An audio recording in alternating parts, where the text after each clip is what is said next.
No vídeo de ontem, a gente viu quem eram os três homens que visitaram Abraão, e como ele os recebeu. E a Bíblia conta um detalhe, que ele correu para receber esses três homens. Hoje a gente vai ver por que ele correu e o que isso significa. Eu sou Yair Alon e esse é o Zoar Diário.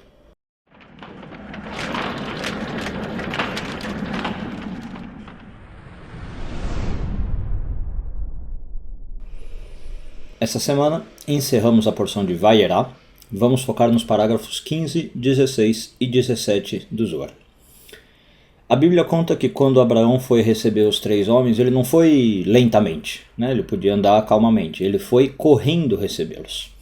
E lembrando que Abraão era um velhinho, né? Então é um esforço ainda maior para ele, e ele tinha acabado de se circuncidar, fazia 3 dias, de uma operação bem dolorosa, né?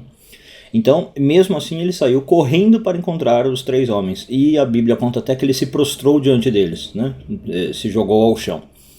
Muito bem, por que ele foi correndo? O Zohar diz que é porque ele tinha um grande desejo de se conectar com aqueles três homens, que a gente viu que eram Hesed, Gevurah e Tiferet, né? Representados por Abraão, Isaac e Jacó, ou pelos três anjos que visitaram ele. O desejo de Abraão era tão forte de se unir que mesmo na velhice, mesmo na dor, né, ele correu para se conectar, ele não fez corpo mole. E o Zohar daqui tira uma lição, que a gente deve ser assim quando se trata de algo importante para a gente. A gente não deve fazer corpo mole, a gente não deve andar calmamente, a gente deve ir com vigor.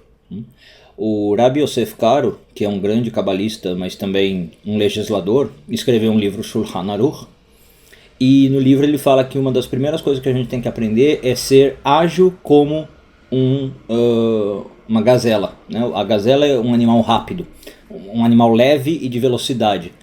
Ele fala que a gente tem que ser forte como um leão, ágil como uma gazela, ele cita alguns exemplos. E é isso aqui que a gente está vendo Abraão fazer, né? Bom, e aí, por causa disso, por causa desse mérito de sair correndo e querer se unir, a gente sabe que Abraão acaba virando a carruagem de Hesed. A gente falou no vídeo passado. Abraão se torna a representação de Hesed na Terra. E o que é Hesed? O amor incondicional, o amor universal.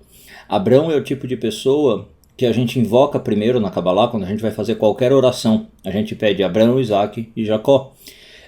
Abraão, segundo a Kabbalah, foi quem permitiu que a luz do mundo existisse.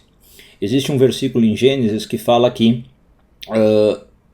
o mundo foi criado, né, e nesse dia as luzes foram criadas. E a palavra que aparece lá é Behi-Baram. Essa palavra Behi-Baram está em Gênesis 2:4. Ela tem as mesmas letras da palavra Avraham em hebraico. Então o Zohar entende que aquelas luzes que o Gênesis conta que foram criadas, o Sol e Lua, só foram criados por uma energia como a de Abraão, por causa do amor incondicional.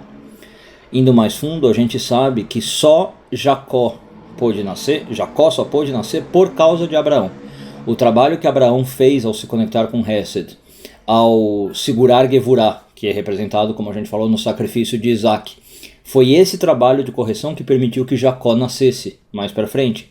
E aí depois a gente sabe que Jacó casa com Raquel, com Leia, tem os 12 filhos, as 12 tribos de Israel. Então olha só a importância de Abraão, né? Abraão é o início de todo o desenvolvimento espiritual de um ser humano. Abraão representa cabalisticamente aquele nosso primeiro movimento em direção à espiritualidade, e ele tem que ser um movimento de corrida. A gente tem que ir empolgado. E o interessante, só para a gente encerrar, é uma lição que o Zohar traz, o Midrash traz, de onde veio Abraão? Quem era o pai de Abraão? O pai de Abraão era Terah, um idólatra, e uma pessoa que a gente pode considerar negativa. E isso é uma profunda lição para nós, né? A gente poderia pensar, bom, de uma pessoa negativa não vai vir nada bom, e a gente tende a julgar muito, né? E o Zohar e a Bíblia e o Midrash jogam isso na nossa cara e falam, não, veja de onde veio Abraão. Veio de Terah. O que representa isso? Que mesmo do nosso nível baixo, mesmo dos nossos erros, com as nossas dificuldades, com as nossas limitações, a gente pode produzir um Abraão. A gente pode ter esse primeiro impulso em direção à espiritualidade e eventualmente nos conectarmos com as Sefirá de Hesed. A gente faz o trabalho com Yesod, como a gente falou, a gente faz o trabalho com Gevurah, a gente vai se aperfeiçoando, vai controlando nossos instintos, nosso ego, e um dia, eventualmente, a gente chega em Abraão, né, que é Hesed, é o início de tudo. Então, não pensar que uma pessoa negativa só gera algo negativo, né? Ou julgar-nos, até julgar a si mesmo como negativo e dizer que não vem nada bom.